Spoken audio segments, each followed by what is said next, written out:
बिस्मिल्लाहिर्रहमानिर्रहीम। अस्सलाम वालेकुम। पब्लिक फ़ाइनेंस का आज हम जो टॉपिक पढ़ेंगे वो है इंसिडेंट्स के मुतालिक, और इसमें टैक्स और एक्सपेंडिचर को हम फोकस करेंगे। लेक्चर नंबर हमारा ये 30 है। ये लेक्चर थोड़ा सा टिपिकल है, इसलिए हम इसको बाई पार्ट पढ़ेंगे, यानी कि कुछ हिस्सा इसका इस लेक्चर में, कुछ दूसरे हिस्से में हम पढ़ेंगे, क्योंकि इसमें थोड़ी सी टिपिकल चीज़ें हैं जो कि आपको याद करनी भी चाहिए और ज़रूरी भी हैं, और उनको समझने में भी थोड़ा सा, और ये फिर मिक्सिंग भी होगी। तो आज हम पहले दो थ्योरीज पढ़ेंगे इंसिडेंट्स के मुतालिक। तो पहली उसमें है डाल्टन्स कंसेप्ट ऑफ इंसिडेंट्स। तो डाल्टन क्या कहता है? Professor Hugh Dalton has distinguish between the direct, यहाँ पे आपने अल्फाज पे गौर करना है, उसने किस में फ़र्क किया है? Direct and indirect burden as well as the money burden and real burden of tax। अब यहाँ पे डायरेक्ट एंड इनडायरेक्ट बर्डन है, और उसके बाद है मनी बर्डन है और रियल बर्डन है। According to him the incidence of tax is upon those who bear the direct money burden of the tax. यहाँ पे क्या बात की गई है? यानी कि इंसिडेंस क्या है? इनफैक्ट गवर्नमेंट के पास दो चीज़ें होती हैं। एक तो उसने पब्लिक के लिए एक्सपेंडिचर करने होते हैं जो टैक्स से कलेक्ट किया गया होता है, यानी कि गवर्नमेंट के लिए दो चीज़ें आ रही हैं। एक सप्लाई है जो कि टैक्स की फॉर्म में है, जो लोगों से लिया जाता है, और दूसरा उसका एक्सपेंडिचर है जो लोगों की वेलफेयर के लिए खर्च किया जाता है। अब जो पैसा टैक्स की मद में लोग एक्चुअली देते हैं, तो उसकी बात की करी। The incidence of tax is upon those who bear the direct money burden of the tax. यानी कि एक ट्रेडर है, उसने टैक्स पे किया गवर्नमेंट को, लेकिन इसने क्या किया हुआ था? विद होल्ड किया था जो चीज़ें उसने रिटेलर्स को बेची थी। अब रिटेलर ने टैक्स समेत उसको पे किया, तो उसने जो अल्टीमेटली टैक्स पे किया था वो भी उसका रिकवर हो गया। अब रिटेलर ने कंज्यूमर को पे किया, कंज्यूमर को चीज़ दी, कंज्यूमर ने पे किया रिटेलर को। अब कंज्यूमर ने जो चीज़ इस्तेमाल की और टैक्स समेत उसकी कीमत चुका दी रिटेलर को। रिटेलर ने जितनी बाय की थी वो उसने प्रोवाइड कर दी। जो ट्रेडर था या दरमियान में मिडल मैन था, प्रोड्यूसर और कंज्यूमर के दरमियान में, अब जो है सारी शिफ्टिंग हो रही है, लेकिन अल्टीमेटली जो टैक्स पे कर रहा है वो कंज्यूमर पे कर रहा है। तो इसका हम ये कह सकते हैं कि जो डायरेक्ट मनी बर्डन था वो एक कंज्यूमर पे चला गया। तो दोबारा अब इस लाइन को पढ़ेंगे तो आपको ये समझ आ जाएगा, क्योंकि इस लाइन को समझेंगे तो अगली जो सारी ये चीज़ें आपको समझ आ सकेंगे। The incidence of a tax is upon those who bear the direct money, यानी कि जो डायरेक्टली मनी उस पर बर्डन जा रहा है। मनी बर्डन किस पे जा रहा है? डायरेक्टली कंज्यूमर पे जा रहा है, क्योंकि अल्टीमेटली वो पे ऑफ कर रहा है। बाकी तो इससे लेके गवर्नमेंट को दे देते हैं, अल्टीमेटली वो पे तो नहीं कर रहा है।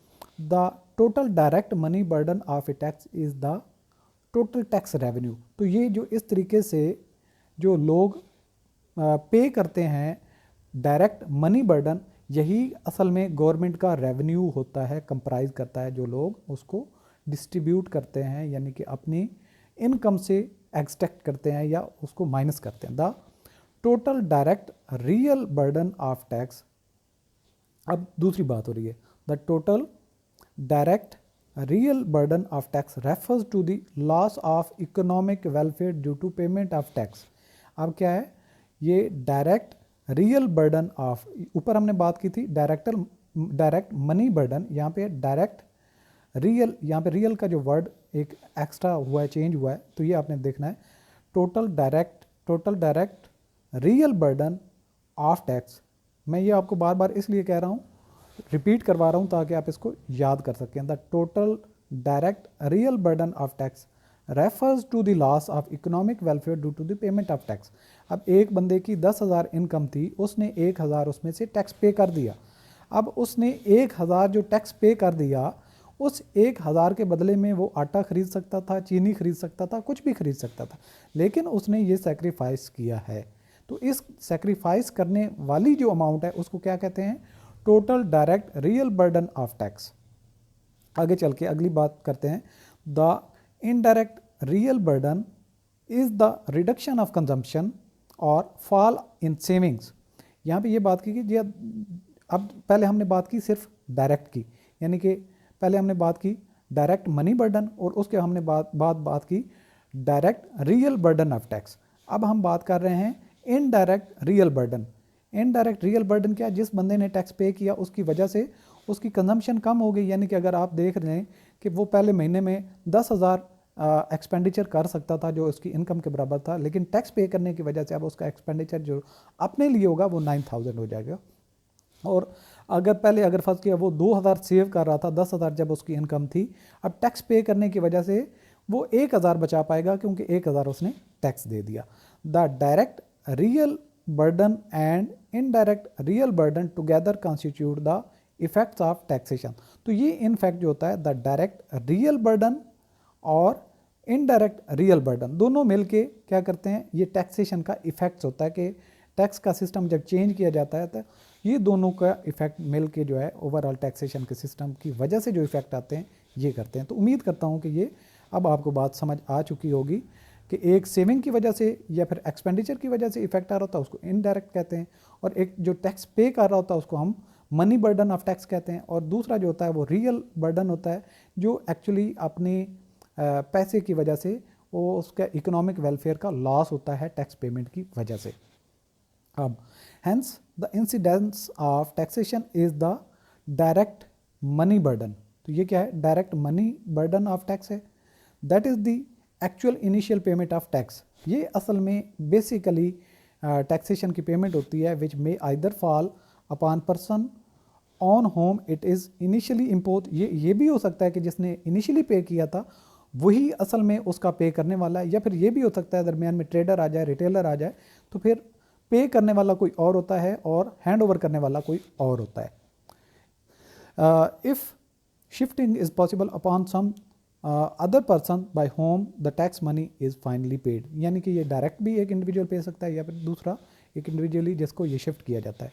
दूसरी, अच्छा ये तो हमने बात कर ली जो हमारी थ्योरी थी डाल्टन्स कंसेप्ट ऑफ इंसिडेंट।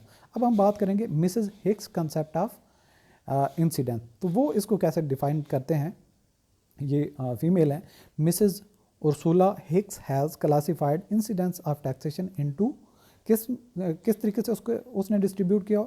एक फॉर्मल इंसिडेंस है और दूसरा जो है एंड इफेक्टिव इंसिडेंस है, फॉर्मल और इफेक्टिव। तो हम दोनों को पढ़ेंगे, लेकिन पहले हम बात करेंगे इफेक्टिव वाले नॉर्मल की, फॉर्मल की। Formal incidence means the direct money burden of a tax. Formal incidence means the direct money burden of a tax, यानी कि ये भी उस डायरेक्ट जो बर्डन एक इंडिविजुअल पे आता है जो टैक्स पे करता है उसी को ये कह रहे हैं कि formal incidence means the direct money burden of a tax. According to Mrs. Hicks, the formal incidence is the proportion of people's income which is collected by the persons who provide them with goods and services। यानी कि ये वो हिस्सा है जो goods and services provide करने वाले कोई एजेंसी या इदारा है और उसके बदले में लोगों से वो टैक्स कलेक्ट करते हैं। ये जो टैक्स कलेक्ट करते हैं उसको ही वो प्रोपोर्शन कहते हैं, यानी कि लोगों की इनकम थी लेट्स सपोज 10 लाख और 10 लाख में से 1 लाख जो है गुड्स और सर्विसेज की मद में उनसे टैक्स की मद में ले लिया। ये जो ले लिया ये क्या है, फॉर्मल है। But paid over to the governing bodies to finance collective satisfaction, यानी कि जो गवर्निंग बॉडीज़ हैं, ये जो टैक्स कलेक्टिंग अथॉरिटी पाकिस्तान की अगर बात करें तो फेडरल बोर्ड ऑफ रेवेन्यू, तो वो टैक्स कलेक्टिंग अथॉरिटी है उसको हैंड ओवर कर दिया जाता है। अब दूसरी बात आ जाती है फार्मल की, तो ये बात होगी कि जो लोगों ने अपनी इनकम में से पैसा दिया, और ये जो टैक्स कलेक्टिंग इंडिविजुअल भी हो सकता है, ट्रेडर भी हो सकता है जिसने विद होल्डिंग की फॉर्म में टैक्स रखा होता है, और फिर अल्टीमेटली ये जो विद होल्डिंग टैक्स की अमाउंट होती है ये हैंड ओवर कर दी जाती है गवर्नमेंट को। इसके बाद आता है इफेक्टिव इंसिडेंस। ये क्या है, refers to the difference between economic order relating to the income distribution, consumption pattern and allocation of resources before taxation and after taxation। यहाँ पे जो बात आपने समझने की कोशिश करनी है कि लोगों का जो डिफरेंट इकोनॉमिक ऑर्डर हो सकता है इनकम को डिस्ट्रीब्यूशन या कंजम्पशन का। लेट्स सपोज मैं सिंप्लीफाई करके आपको समझाता हूँ।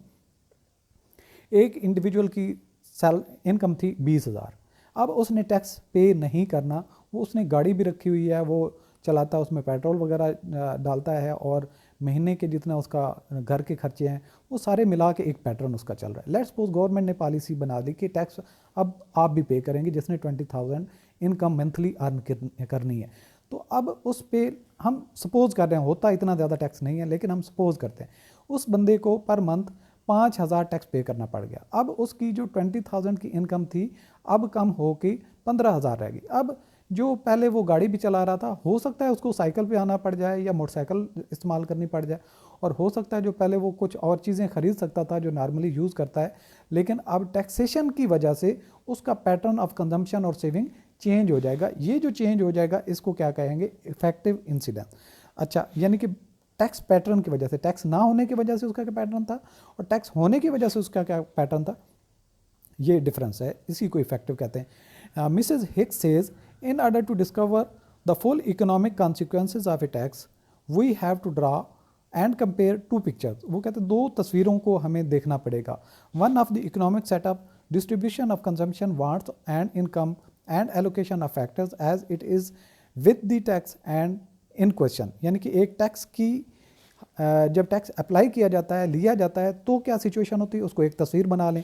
The other of a similar economic setup but without tax. दूसरी तस्वीर वो बनाएं जिसमें एक इंडिविजुअल की टैक्स पे करने के बगैर जो हालत होती है या जो उसकी इनकम और कंजम्पशन और एक्सपेंडिचर का पैटर्न होता है। It is convenient to call for difference between those two pictures the effective incidence of the two. तो ये जो दोनों में डिफरेंस होगा इसको आप क्या कहेंगे, effective incidence of the two या effective incidence. In short the effective incidence is nothing but the economic effect of the tax. तो ये क्या है, इनफैक्ट जो इंसिडेंट क्या है, इफेक्टिव इंसिडेंस वही है कि इकोनॉमिक इफेक्ट है टैक्स की वजह से, यानी कि टैक्स की वजह से जो चेंज आती है उसको इफेक्टिव इंसिडेंस कहेंगे। तो हमने जो मिसेस हिक्स कंसेप्ट पढ़ा ये दो थे, एक फॉर्मल था और एक इफेक्टिव इंसिडेंस था। तो दोनों को हमने जो है आपको डिटेल से समझा दिया। अब हम जो सेकंड पार्ट में पढ़ेंगे वो है मसग्रेव्स कंसेप्ट ऑफ इंसिडेंस।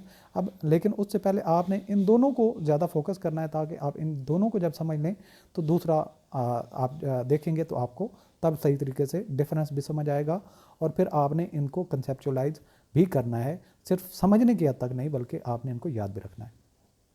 तो सेशन आज का यहाँ पे इख्तिताम करते हैं क्योंकि दूसरा अगर पढ़ेंगे तो आपके ये मिक्सिंग हो जाएगी, इसलिए इसको नेक्स्ट सेशन में पढ़ते हैं। अल्लाह हाफ़िज़।